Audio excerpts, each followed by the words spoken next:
Y'all know what it is. Digi Music Entertainment Saturdays, 11 a.m. to 1 p.m. every Saturday morning on Radio 103.9. I'm Ray DeJean. I got my team in the building. DJ Gully is in the mix as usual. We have Sean Harvey, Janice Segure, yes, sir, and KG, a.k.a. Crystal Garner. Yes. From Staten Island. She got on a ferry. I did. To come here this morning after partying until 6:30 a.m. That is a fact. She slept for an hour. True. Facts. Yeah, so Ray, that's what you do when you're her age. You know, I'm at a certain age. If I'm up to 6 o'clock in the morning overnight, I need about 4 or 5 days of rest. Exactly. Crystal had to walk of shame this morning, right, Crystal? You had to walk of shame? Yeah. 6 o'clock in the morning. Nah, no walks of shame with anybody on my team. So my team's in the building. Yes. We're going to get into some top stories with Janice Segure. Let us know what's going on in the world, babe. Well, the White House is at it again, trying to distract everyone from the serious issues. Sean Spicer, the White House secretary, guess what he did? He barred several news outlets from entering a press conference yesterday. CNN, New York Times, the LA Times, Politico, BuzzFeed, you name it. A whole list of people were not allowed to enter this press conference yesterday. But there were some, such as, who was it? Fox. Breitbart. Yeah, right, of course, Fox. Breitbart was let in, of course. You know, those are his more favorable news media outlets, I guess. But you know what? Wall Street Journal said if they had known, they would not have participated in the event whatsoever. Because they would have stood with everybody else and said, hey, look, you know what? If they can't go in, I'm not going to go in. Which leads me to, this whole story made me think about something. There's a video that's gone viral. There's an officer who, we had no idea he was an officer at the beginning of this video. He's got this 13-year-old kid by the neck, you know, he's got his shirt, and he's pulling him across the lawn. Now, it looks like a bunch of kids are coming home from school, and you know how kids are when they're coming home from school. They're, you know, just a bunch of them, and they're everywhere. So, apparently, one of the girls was on this guy's lawn, and the 13-year-old kid quoted something that the man said, which I'm not going to say, but he called the girl something that was just not nice. So that provoked this guy to yoke this kid up. He drags him across. Did you say yoke? Yeah. Okay. Well, yoke. Well, how do you say it? Am I saying it's old school? Okay. Well. Anyway, towards the end of the video, you see all these kids, you know, gathering around. And they're trying to free this kid, this 13-year-old kid, from this grown man. They're trying to help him get away. This man pulls out a gun and he shoots one in the ground, and of course everyone takes off running. So this guy, he wasn't arrested. He'd come to find out he's a police officer. Now he's he's suspended for a minute or whatever. Well, hold on a second, Janice. You said come to find out. Did he identify himself as a police officer later before he pulled his gun out? No, he did not. He never did do that. And the police got there, of course he did. But what bothers me, what troubles me mostly is CNN, when they released the video, Chris Cuomo, he only showed a portion, which to me, it made it look like these kids were ganging up on this police officer.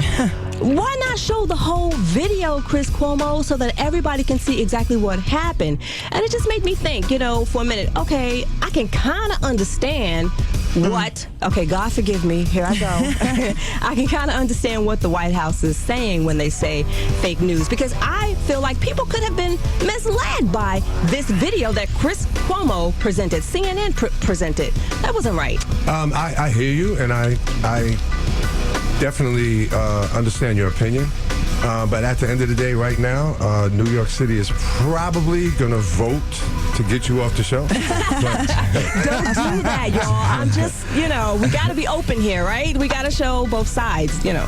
We can't be fake. I get what you're saying, but mass media tends to be skewed a certain way. So I understand with the White House that they selected outlets that, of course, go the same way as Trump and his views in his cabinet. But for me, as a millennial, what we tend to do is that we take to social media, we click the hashtag so we can get real life footage of what's actually going on in these streets, and I appreciate that. I do too. Well, it's much needed. You know, the thing about the media, what we're talking about, I think is actually going to backfire on the Trump administration, because now you have a lot of folks, Republicans, that are protesting their own senators and congressmen. Like, these folks the senators and congressmen can't even have their own town meetings because all their supporters are in there yelling at them because of the repeal of Obamacare and all these certain issues. So now we're talking about the media and Donald Trump, but I think it might be a backfire on Donald Trump in this administration because a lot of the Republican senators and congressmen are catching heat now at their own town halls. Hold on, Sean, I'm excited. Sean actually has some really good, valid views there. information. This is true. I mean, Caitlyn Jenner is another person that was super for Trump and now is not in that same mindset. Sean, well, it's only Sean, because I got 6 hours. Have you been taking a social studies class? Nah, I just got 6 hours of sleep last night. I didn't hang out last night with you guys. Unfortunately. Let's go back to Janice. Yeah, well, that's basically it. You know, I do understand, the fake news story and what have you, but I just wish that everyone would show everything. Go to social media, just show as much as you can. Don't just mislead the people. Well, without all of the media, that is an insult to democracy as we know it. Yeah. That is an insult. The people have to be able to get a message about what's going on. Of course, it should be balanced, but we should get that message. Sean, we were talking out of the studio about the Oscars coming up, and I do want him to mention this really quick about 2 people that are being nominated. Tell him about that. Well, tomorrow is the 98th Academy Awards, a.k.a. the Oscars, hosted by Jimmy Kimmel, who also said in a quote that hosting the Oscars is the Super Bowl for comedians. Because this is a big event. He's got to get up there and tell a joke or two. But we have a whole... The African American representation this year is one of the most in the Oscars history. So you have Denzel Washington going for Best Actor, and also Octavia Spencer for Best Supporting Actor. Viola Davis. Right, Viola Davis, and also Naomi Harris, African American female, for Best Supporting Female. So now we went from this controversy from years ago when there was no representation of African Americans to now we got 47 of them. Hashtag. But my question to you, my question to you, Ray DeJean, with the Oscars and any other award show, do you sit down? Are you hyped up about the Oscars? Do you sit down and run home? No, I'm not. That's why we're gonna shut this down right now. I do appreciate that African Americans are being nominated. I guess, but I bet you this: Trump is probably gonna protest. That's what's gonna happen. Facts. But anyway, we were the immigrants. There was one situation that we really have to address really quick. ICE, Immigration and Customs Enforcement.